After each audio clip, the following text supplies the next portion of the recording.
Hello, my friends, and welcome to a sad episode of Fishery. I'm Alexander Williamson, and today we are going to go over what occurred on a live stream the other night.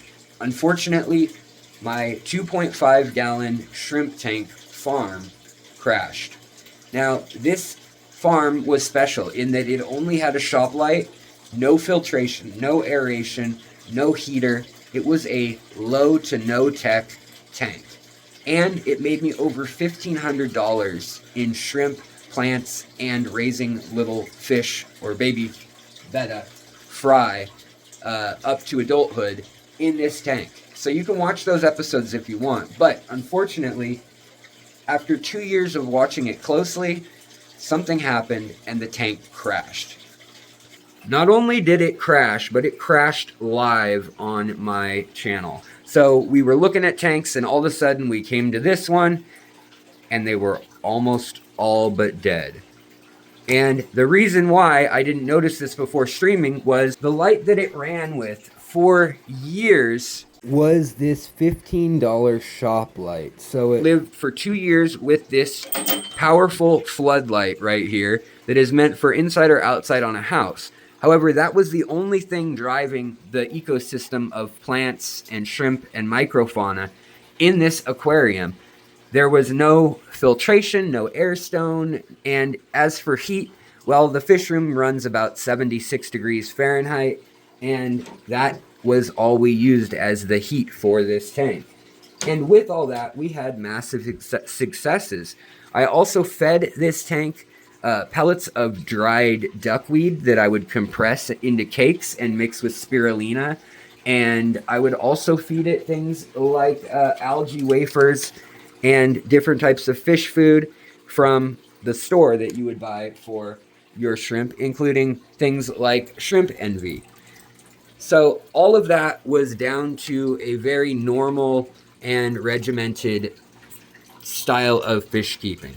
So I'm going to go through with you right now what I knew when I came to the tank, as we tested the tank, and then after the fact now we're going to run a couple tests and see where it stands in order to prevent this from happening to you. Because I have figured out with a little bit of hindsight and context with the testing what exactly occurred here. It would have been down to me thinking more clearly and paying close attention every single day to this tank.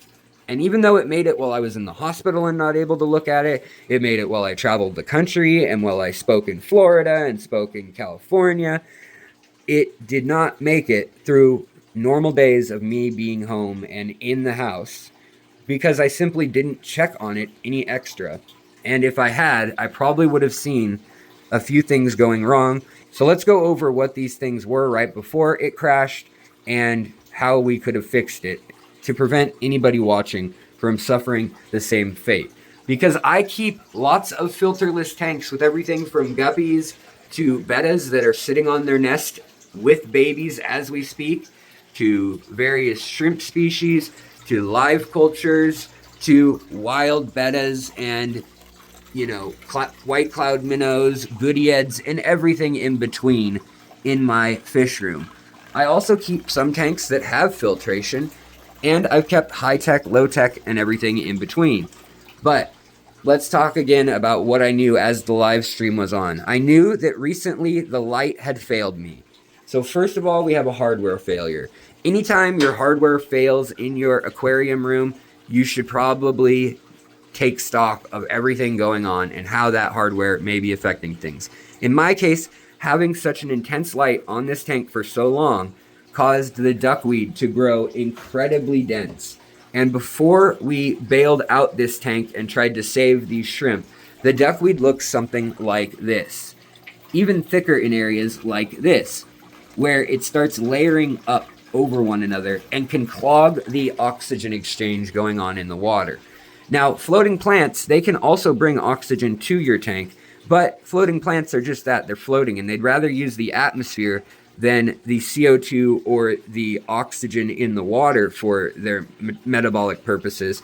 So they use the atmosphere, which is easier to deal with, And because of that, they don't necessarily put a ton of oxygen back into the tank. In fact, they suck out nitrites and nitrates somewhat, or ammonia, but they don't really put a whole lot of oxygen in the tank to begin with. We did have Seswassertang in there, and we did have a couple of these Crypspiralis plants.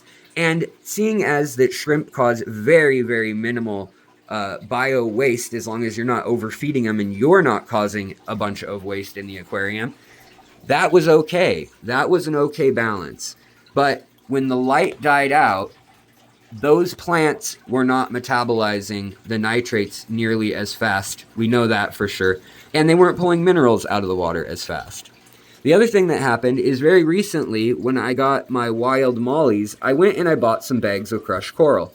And being that it had been a year since I put crushed coral in this tank, as I do with all my shrimp tanks, in order to get them to have the proper KH and GH, I put some crushed coral in here. And that raised the TDS. It also raised the pH. Now, this tank, to start with, if you want to watch, there's videos of me building this tank. And this is Brightwell substrate, which buffers the water.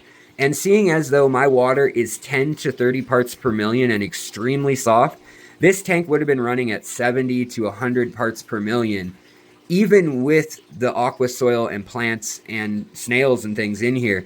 That's what these tanks will run at if I don't buffer them with some crushed coral. So the crushed coral adds alkalinity and minerality to this tank, whereas the Brightwell substrate buffers it on the acidic side and brings things down from around 7.0 to right around 6.8 or 6.9. So I expected this tank to be hovering right around 7.2 pH when you add in crushed coral and combine that with the substrate of Brightwell aqua soil, which has no ammonia or nitrites in it, by the way.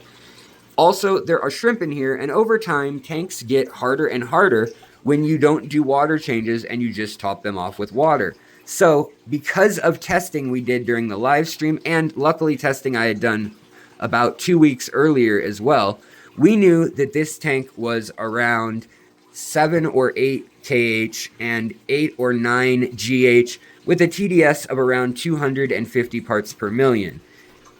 Now, when we tested this right away afterwards, we also found out that the ammonia was 4 to 6 parts per million in the tank as we were looking at it. So we knew the tank had crashed. The aquarium cycle of beneficial bacteria had completely crashed on us, and something was going on. Ammonia was not being broken down fast enough from ammonia into nitrites, then into nitrates. So what happened? Well, the light died, the plants were not pulling out as much minerality, and when I added that crushed coral, it kept raising the pH. The pH may have raised to 7.5 or 7.6, but now it's at the point where we see that now 1 full day later, if we test it with a test strip, yesterday, even when these shrimp were passing away, the pH was up around 8.0, and we're going to see how dark this turns, but this should be yellow if it's like most of the time that I've had this tank. And if we look at the GH, it looks like it's going to go well into the blues of, 60 or 120, and the KH is in the 120 range also already, so it'll get harder than that. So let's take a break. We'll come right back to that.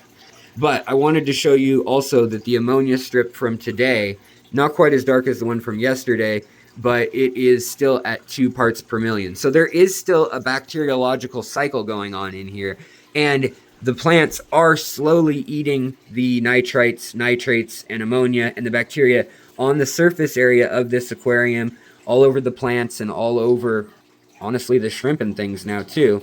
They're all converting it. But what's also going on now is all these little microorganisms popped up overnight and are eating the dying shrimp. There is fungus, there's bacteria, and there are tons of these paramecium, these little rod-shaped, kind of oblong oval organisms, as well as detritus worms and planaria. There's a detritus worm. And detritus worms have no triangular head. They are just a little hair of a line like this, and they move kind of like an inchworm if you watch them, whereas planaria are harmful to shrimp, and they have a triangular head.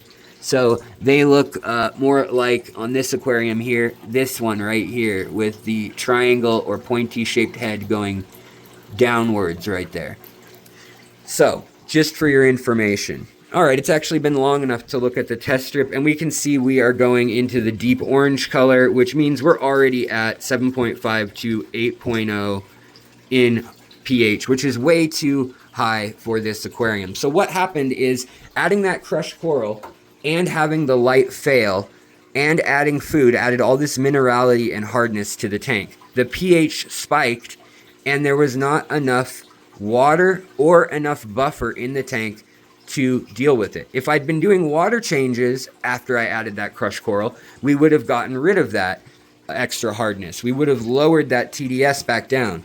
However, unfortunately, not focused on this one, sadly. And because of it, my shrimp passed away. Now, what could we have done to stop that, obviously? Well, we could have not let the pH get so high. If we had not had the light go out, we'd had better oxygen exchange and better plant processing of things. Would we have prevented it? If we'd had the full amount of water in here, would it have diluted some of that hardness? I think the answer to both those is it would have helped, but it wouldn't have solved the problem. And right now, our water isn't so toxic that these Malaysian trumpet snails have passed away. They're actually out of the substrate and eating, but they probably are in some distress in that they're up and on the glass rather than buried in the substrate, which is where Malaysian trumpet snails should be, yet every single one is up and out of there. So we will move those in short order, but this water is probably too hard for them. And in the case of shrimp, this water went from 6.8 or 7.0 or 7.2, somewhere right around neutral, all the way up into the 8.5 or even 9 as we see this getting redder and redder. And then all of a sudden, 1 or 2 shrimp died. The ammonia starts spiking. The plants aren't there to deal with the ammonia. There isn't filtration moving the water and dealing with the ammonia.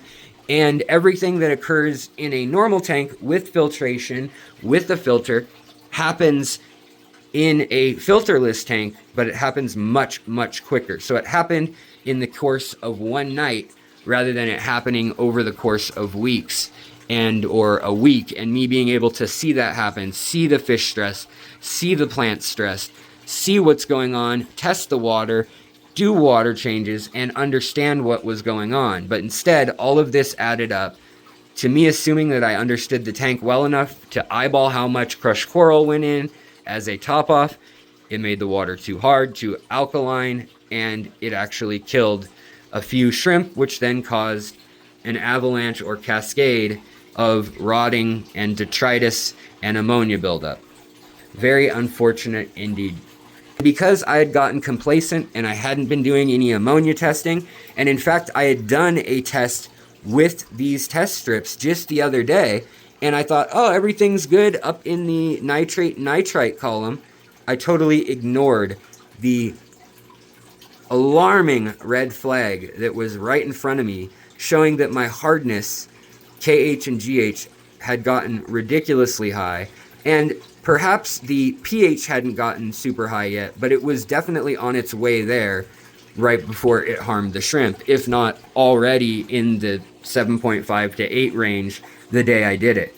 So hopefully you guys can remember that don't just read the nitrite part of your test strips. Read the whole thing, think about the context, and you can prevent yourself from losing some beautiful organisms. And in this case, I really let these guys down. But I promise to never let you guys down, and I promise to share my successes and my failures on the channel.